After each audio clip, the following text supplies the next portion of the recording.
Welcome back to Antiques Central.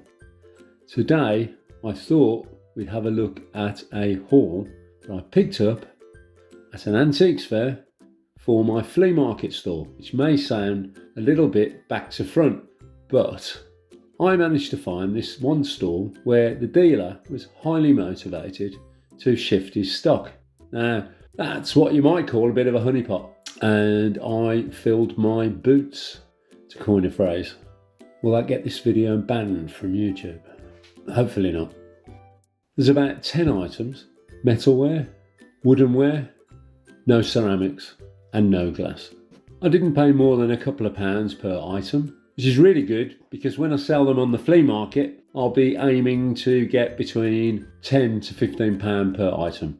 Not every single one, some of them will be £5 per item. I know they say you should only buy what will sell, but I'm the world's worst for being guilty for buying what I like myself. Life's too short to be buying stuff you're not interested in my opinion. That could be a big mistake. These are all quirky little items in their own right. They're all vintage or antique. I only paid about £30 in total for these 10 items, and I'm hoping to return at least £120. Enough of the self-conscious improvisation. Let's get down to business and take a look at this haul of small antique and vintage items destined for my flea market store. From French pewter to hand-carved oak, they might be small, but each one has a place in our cultural history and can tell a story in its own right.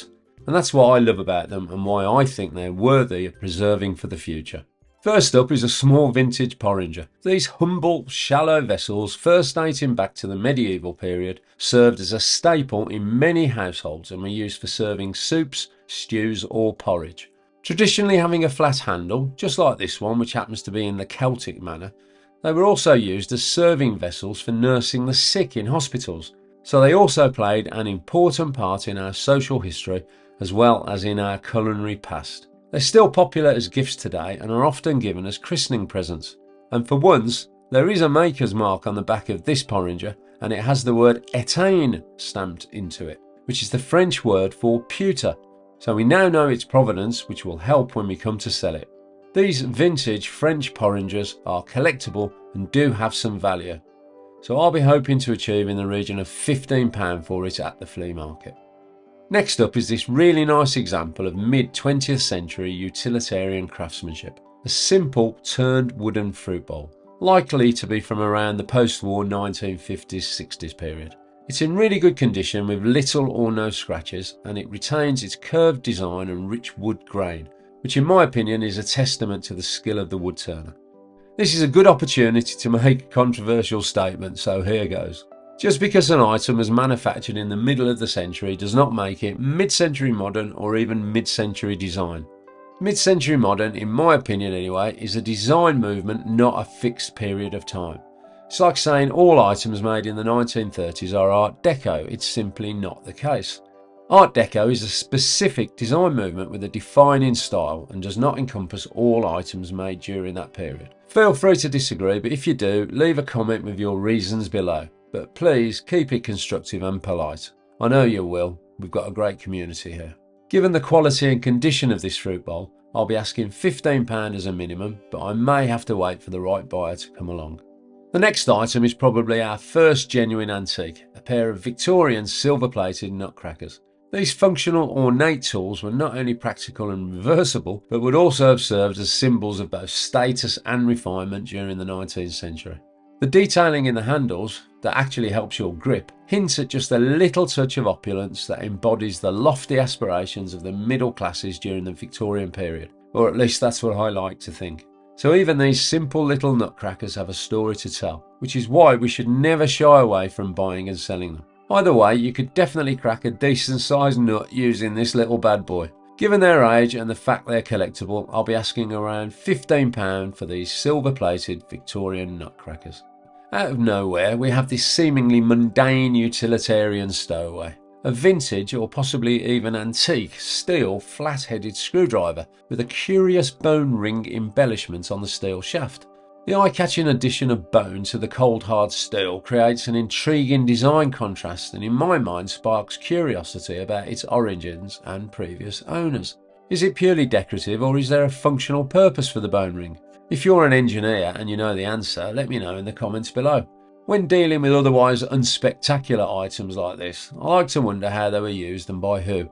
Could it have been used on the production line at Castle Bromwich in my home city of Birmingham by a technician assembling Spitfires during the Second World War? Or did it simply reside in a suburban garage brought out only occasionally to repair the broken lawnmower or the damaged bicycle? We'll never know, will we? But what I do know is that customers love rooting through boxes full of old tools at flea markets. And out there somewhere is a person who will treasure it once more. So it's earned its place in my hall. I love this little screwdriver and would be quite happy to keep it myself, so I'll be holding out for around £5 with no worries if I have to hang on to it for a while. So, from a piece of our mechanical heritage to the accoutrements, now that's a good word, of fine dining. Well, not quite fine dining. Here we have a set of 4 turned wood harlequin style napkin rings. The harlequin name, by the way, refers to the intricate pattern hand painted by the artisan on the napkin rings. These handmade table accessories add a small touch of design to any dining room, and I think they would get commented on by the seated diners. Looking at them, it's almost a case of, these aren't just any set of boring napkin rings, they're a hand-painted set of harlequin napkin rings. Hyacinth bouquet, eat your heart out. Apologies to any international viewers for the spurious reference to 1980s British sitcom culture. Anyway, each ring bears its own unique pattern, showcasing the artisan's attention to detail and the love for their craft. So it's on that basis they're good enough for me to sell off my flea market table.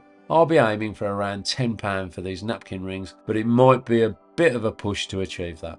Next up we have an apparently antique polished silver chamber stick with its candle. However, I'm afraid it's far from being antique and it's not sterling silver. In reality, this chamber stick was manufactured in West Germany prior to the rise of Reagan, Gorbachev and the Berlin Wall coming down in 1989. And how do I know that? Well, I'd like to say I've studied and recognised its design and form, but I have a confession. It's actually stamped W Germany on the base, in other words, West Germany. Not much more to say about this little chamber stick really, other than its silver plate applied to an unknown base metal alloy. When push comes to shove, it's really just a utilitarian and functional piece of kit, attempting to look far more important than what it actually is. A plucky little fella, I would say, 10 out of 10 for effort. So other than referencing one of the most historic and dramatic periods of our post-war history, it is, as they say, what it is. However, it's got a nice clean look to it and I think it will sell well. To be honest, I can't see myself getting more than £10 at best for this chamber stick. Here we have an engraved or possibly etched antique brass matchbox holder. It's a functional but decorative piece of antique tobaccina, which is the collective term for collectibles relating to tobacco. Quite often, these matchbox holders had striking panels for lighting the match, but this particular design has a panel that exposes the coarse striking surface for the match. The matchbox was designed in Sweden in 1844 by 2 brothers, Edvard and Carl Franz Lundström. The original matchbox was made of a sliding drawer inner box and an outer sleeve with a striking surface containing phosphorus, so it's fair to say the design hasn't changed much. There is actually a name for people who collect match-related items such as matchboxes, labels, matchbooks, match covers and match safes, etc. It's philumeny or philuminism. And don't be deceived by this very basic example of a matchbox holder. Some designs are worth a lot of money and collections can be worth thousands of pounds. Definitely one to keep your eyes open for when you're out and about sourcing. So there you go. If one fact sticks in your head, then let it be philumeny. Now these items are collectibles and do sell quite well to collectors, so I'll be holding out for around £20 for this brass matchbox holder. Next up are a pair of small hand-carved oak candlesticks.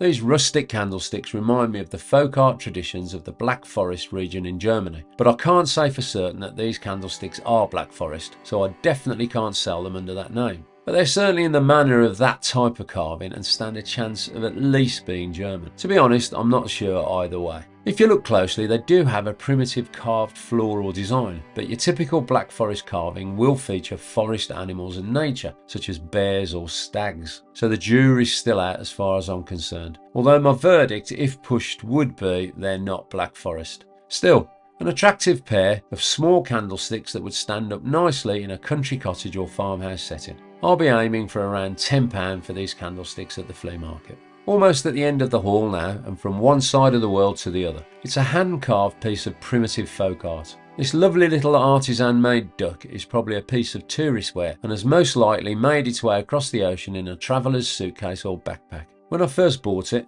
the maker's label on the base was covered with an adhesive sticker, so with the careful use of a little lighter fuel, I was able to remove it to reveal the original Made in Mexico label. It's these small items sourced from around the globe that made me realise how much the world has shrunk in only a couple of generations and how easy it is to now travel compared to 50 or 60 years ago. Honestly, I don't think it would have been an import piece due to the lack of overall quality and value, so I imagine it was bought off a small stall in a Mexican village or town square, but what do I know? It's just my best guess. However, he's a good looking little fella and I'm sure he'll find a good home in the UK sometime soon, although he might find it a bit on the chilly side. I don't think I'll get more than £5 for this little duck.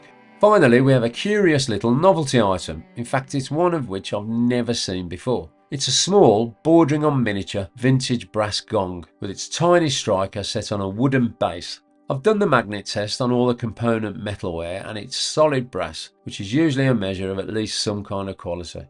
Not quite big enough for Downton Abbey, this type of gong was once rung by the household staff to mark the passage of time or signal important events such as the start of dinner service in a large country house or hotel. In many ways, it's a poignant reminder of past social classes and the divisions between them. As a small display piece or curio, it would be a talking point in a dining room, or maybe, with new build houses getting smaller and smaller, it could be used to get the kids off their PlayStations and down from their rooms in time for their fish fingers or chicken nuggets. However, I'm not sure what the Dowager Countess at Downton Abbey would think of that. I would hope to sell this for around £15. And that concludes today's haul.